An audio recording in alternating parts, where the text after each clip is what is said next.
নূরাল্লাহি বিআফওয়াহিহিম আল্লাহু মুতিম্মু নূরিহি ওয়ালাউ কারিহাল কাফিরুন।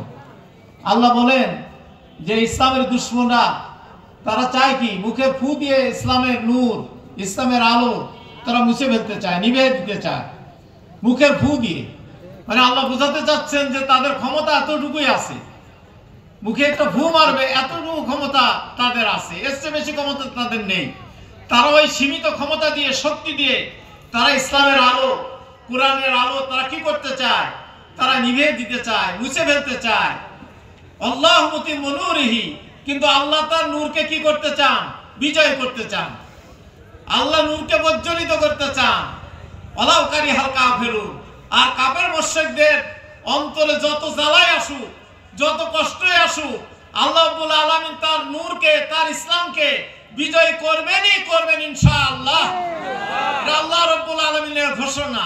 আমরা এই ঘোষণাকে বিশ্বাস করি। কি আপনারা কি বলেন? আমরা এই ঘোষণাকে বিশ্বাস করি। আমরা আল্লাহর সাথে আছি। বলেন আমরা কার সাথে আছি? চিৎকার করে বলেন আমরা কার সাথে আছি? আল্লাহর সাথে আছি। পৃথিবীর কোন শক্তিকে আমরা পরোয়া করি না, কোন শক্তির গোলামি আমরা করি না, কোন শক্তির ইবাদত আমরা করি না, কোন শক্তির প্রভুত্ব আমরা করি না। এই জমিন কার? এখানে আইন চলবে কার? একমাত্র এখানে গোলামি চলবে আল্লাহ। সংসদে আল্লাহর গোলামি চলবে, আল্লাহর আইন চলবে, আল্লাহর আইনের পক্ষে।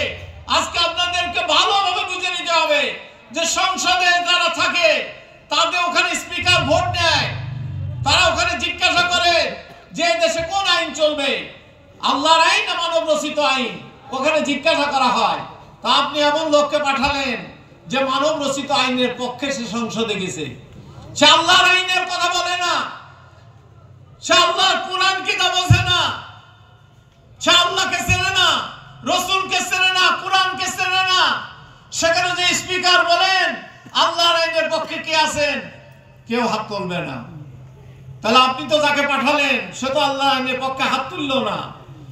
আপনি হয়তো তার ভিতরে কষ্ট করেছেন, আপনি অনেক পরিশ্রম করেছেন, রক্ত দিয়েছেন, শ্রম দিয়েছেন, অর্থ দিয়েছেন, দিয়ে আপনি তাকে সংসদ সদস্য বানালেন। কিন্তু সে তো সংসদে বসে স্পিকারের ডাকে সাড়া দিল না, সে তো আল্লাহর বিরোধী আইনের পক্ষে সাড়া দিল। তাহলে আপনি আল্লাহর বিরোধী পক্ষে চলে গেলেন, আল্লাহর পক্ষে আপনি থাকলেন না। এই জন্য এবার এই বাংলাদেশে জামাত ইসলামী সিদ্ধান্ত নিয়েছে যে জামাত ইসলামী এবার ইনশাআল্লাহ বাংলাদেশে ইসলামী সরকার গঠন করবে ইনশাআল্লাহ। আপনারা কি তার জন্য প্রস্তুত আছেন? ইনশাআল্লাহ বাংলাদেশের জামাত ইসলামী সব দিক দিয়ে প্রস্তুত আছে, দেশের ভার বহন করার জন্য তারা প্রস্তুত আছে। এবং ইনশাআল্লাহ সংসদে দাঁড়িয়ে স্পিকার যখন বলবে আল্লাহর পক্ষে কে কে আছে, আমরা বিশ্বাস করি 300 আসনের ভিতরে 200 আসনের উপরে তারা আল্লাহর পক্ষে রায় দেবে ইনশাআল্লাহ।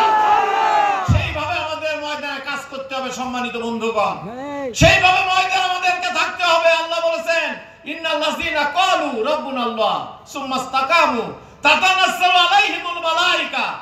আল্লাহ বলেন যে যারা বলবে আল্লাহ আমার রব এবং এই রবই আমার সব, আল্লাহ আমার রব, এই রবই আমার সব। আমি বলবো আল্লাহ আমার রব, আপনারা সবাই বলবেন এই রবই আমার সব।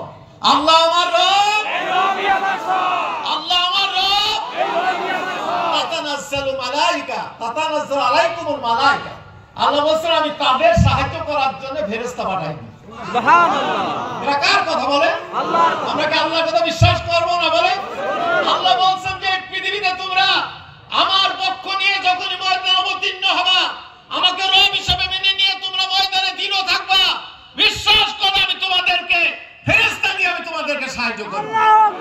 বদর যুদ্ধে 17 রমজান যে বদর যুদ্ধ সংগঠিত হয়েছিল, সেই বদর যুদ্ধে মাত্র 313 জন নবী মুহাম্মদুর রাসূলুল্লাহ সাল্লাল্লাহু আলাইহি ওয়াসাল্লামের নেতৃত্বে 313 জন রোজাদার ইমানদার মানুষেরা সেদিন কি করেছিল?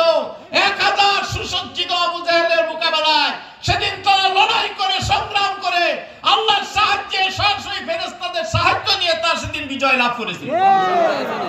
সেদিন একজন ব্যক্তি রাসূলকে যে বললেন ইয়া রাসূলুল্লাহ, ইসলামের এই প্রথম যুদ্ধ আমি শরীক হব, আপনি আমাকে, আমার তো কোনো তরবারি জোগাড় করতে আমি পারিনি, আপনি আমাকে একটা তরবারি দেন।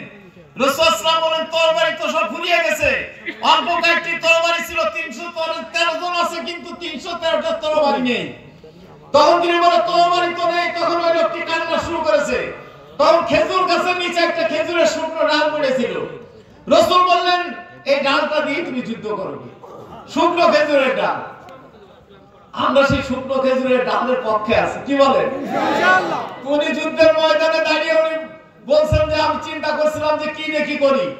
একদম কাফের এটা দেখে সে তরবারি নিয়ে আমার দিকে ধেয়ে আসলো, দুই হাত দিয়ে তরবারি আমার মাথার উপরে উঠলো, আমাকে এক কোপ করে কেটে ফেলবে।